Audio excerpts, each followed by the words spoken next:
Vamos a ver el movimiento circular uniformemente variado. Observemos este gráfico.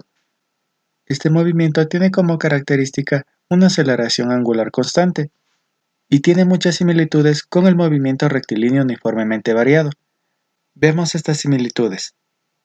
En el MRV tenemos este ejemplo, en donde este automóvil va aumentando su velocidad de manera gradual.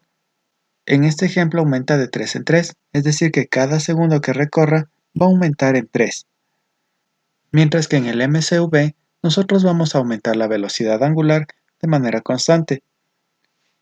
Nosotros podemos transformar este movimiento circular a un rectilíneo.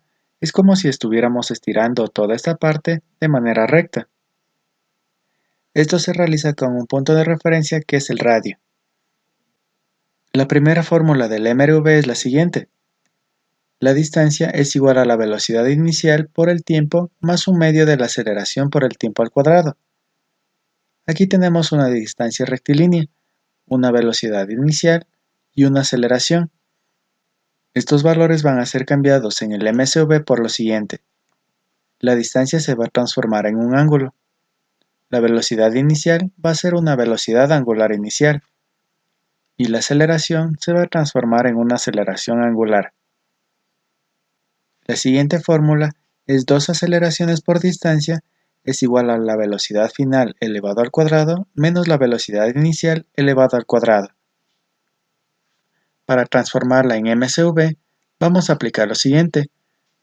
2 que multiplica la aceleración angular por el ángulo, que sería nuestra distancia, es igual a la velocidad angular final al cuadrado menos la velocidad angular inicial al cuadrado.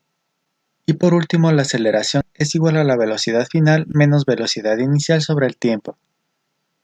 Esta nos daría que la aceleración angular es igual a la velocidad angular final menos la velocidad angular inicial sobre el tiempo.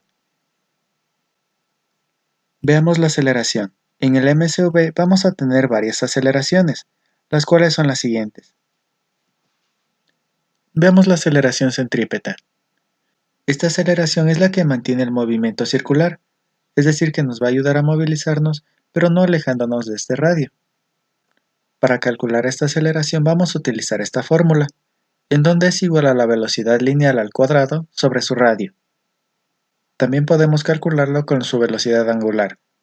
Esto es igual a la velocidad angular elevado al cuadrado por su radio.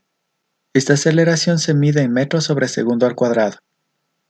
La aceleración tangencial es el incremento de velocidad y forma un ángulo de 90 grados con este radio. Esta aceleración tangencial va a dirigir a la velocidad lineal a través de su movimiento. Para calcularlo vamos a utilizar esta fórmula.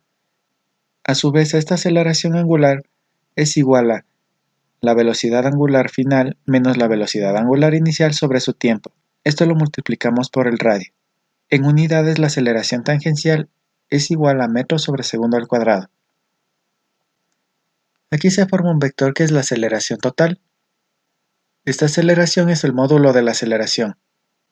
Para calcularlo lo vamos a hacer con el teorema de Pitágoras, en donde esta aceleración sería igual a la raíz de la aceleración centrípeta elevado al cuadrado más la aceleración tangencial elevado al cuadrado. Ahora veamos el periodo. En el MCU se define como el tiempo que se demora una partícula o un objeto en dar una vuelta. Esto va a cambiar en el MCV porque vamos a tener una diferencia de velocidades, por lo cual el tiempo en dar una vuelta puede ser mayor o menor según su velocidad. Entonces el periodo es el tiempo que se demora en dar una vuelta a un objeto, pero este va a ser condicionado según la velocidad angular del movimiento circular uniformemente variado.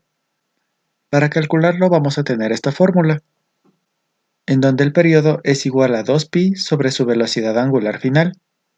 A su vez, la velocidad angular final va a ser igual a la velocidad angular inicial más su aceleración angular por el tiempo.